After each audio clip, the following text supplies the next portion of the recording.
Mahadev everyone. जय सियाराम भक्तों, आप सभी भक्तों को प्रणाम। इस वीडियो में हम सभी मोक्षदा एकादशी की कथा श्रवण करने वाले हैं। उसके पहले कुछ लोगों को डाउट है कि एकादशी का व्रत हमें किस दिन करना है, 22 दिसंबर या 23 दिसंबर को। पहले इस पर चर्चा कर लेते हैं।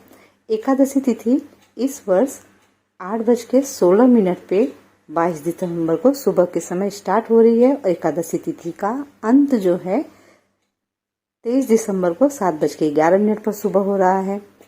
मैंने ऐसा संतों के मुख से सुना है, साथ ही निर्णय सिंधु में ऐसा उल्लेख आता है कि हमें कभी भी दशमी युक्त एकादशी नहीं करनी चाहिए। और 22 तारीख को जब एकादशी तिथि प्रारंभ हो रही है उस समय सूर्योदय हो चुका होगा। इसका मतलब है कि उस दिन दशमी युक्त एकादशी है। मैंने ऐसा भी सुना है संतों के मुख से कि दशमी युक्त एकादशी का व्रत गांधारी माता ने किया था, जिस वजह से उनके अपने 100 पुत्रों की मृत्यु पर शोक करना पड़ा। तो ऐसी स्थिति में मेरी आप सभी से सलाह है कि आप 23 दिसंबर के दिन शनिवार के दिन एकादशी का व्रत करें और 24 दिसंबर को अपने व्रत का पारण करें।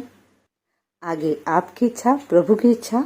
अब चर्चा करते हैं पारण समय की। यदि आप 23 तारीख को व्रत धारण करें शनिवार के दिन, तो व्रत का जो पारण समय है वो 24 तारीख को रविवार के दिन है। सुबह 7:08 से लेकर के 9:20 के अंदर में आपको अपने व्रत का पारण करना है। इसका अर्थ है कि आपको पूजा पाठ कर लेनी है सुबह सुबह प्रभु की, और उसके बाद इस अवधि में आपको जो भगवान को अपने भोग लगाया है उस भोग को प्रसाद के रूप में ग्रहण करके अपने व्रत का पारण करेंगे। अब यदि आप 23 तारीख को पारण कर रहे हैं, इसका अर्थ है आपने 22 दिसंबर को ही व्रत धारण किया हुआ शुक्रवार के दिन, तो आपके लिए पारण का समय क्या होगा, आइए जान लेते हैं। यदि आप 22 दिसंबर को पारण करें तो आपके लिए 23 दिसंबर के दिन पारण का समय होगा दोपहर में 1:43 से लेकर के 3:55 का। जी हाँ, इस अवधि में आपको अपने व्रत का पारण करना है, क्योंकि दोपहर में 1 बजे तक हरिवारसा है। इसके वजह से आपको व्रत का पारण लेट करना है। एक और इम्पोर्टेंट इन्फॉर्मेशन शेयर कर देती हूँ। जब भी आप एकादशी का व्रत रखते हैं या नहीं भी रखते हैं, तो भी ऐसे में आपको चाहिए एकादशी के दिन अपने स्नान के जल में आंवले का फल मिला लें। पहले ही एक दिन पूर्व ही रात में आप किसी पात्र में जल ले लें, उसमें गंगा जल आंवले का फल मिला लें और फिर सुबह स्नान करने के समय उस जल को अपने बकेट के जल में मिला लें और उससे स्नान करें। स्नान कभी भी निर्वस्त्र नहीं करना चाहिए। यदि आपके पास आंवले का फल नहीं है तो आप ऐसी अवस्था में तुलसी दल भी डाल सकते हैं, डाल कर स्नान करें। परंतु याद रहे, फिर से एक बार मैं बता दूं, तुलसी दल, आंवले का फल बाथरूम में बह करके नहीं जाना चाहिए। इस बात को आपको ध्यान रखना है। अब चलिए हम कथा श्रवण करते हैं। उसके पूर्व एक बार प्रभु नाम संकीर्तन हो जाए। श्री कृष्णम शरणम मम, श्री कृष्णम शरणम मम, श्री कृष्णम शरणम मम, श्री कृष्णम शरणम मम। बोले वृंदावन बिहारी लाल की जय। श्री युधिष्ठिर बोले कि हे भगवान, आप सबको सुख देने वाले हैं और जगत के पति हैं, इसलिए मैं आपको नमस्कार करता हूँ। हम सभी प्रभु के श्री चरणों में प्रेम पूर्वक प्रणाम करते हैं। कृपा कर मेरे एक संशय को दूर कीजिए।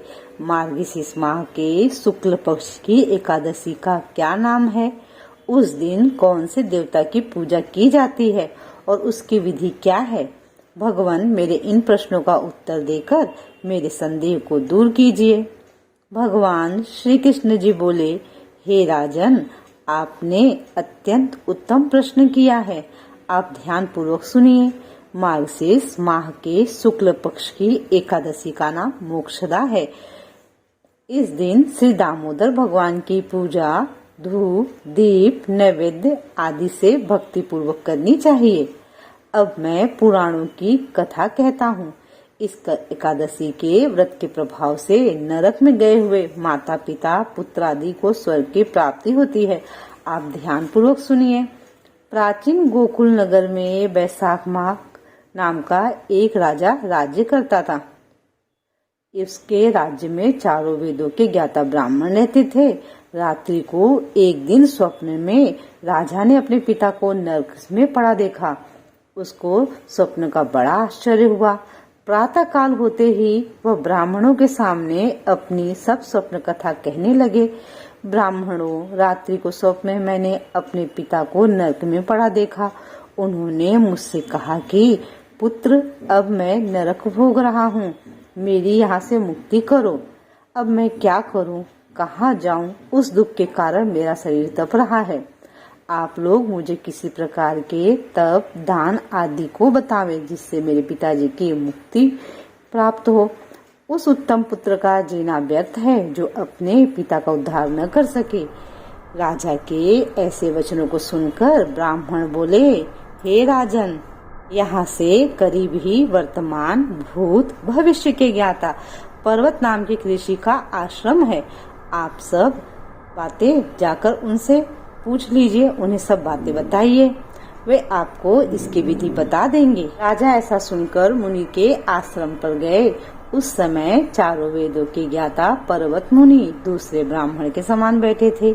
राजा ने उनको जाकर साष्टांग प्रणाम किया।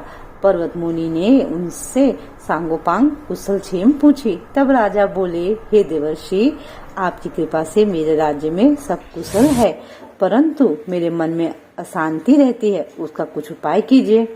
ऐसा सुनकर पर्वत मुनि ने एक मुहूर्त के लिए नेत्र बंद कर लिए और भूत भविष्य को विचारने लगे।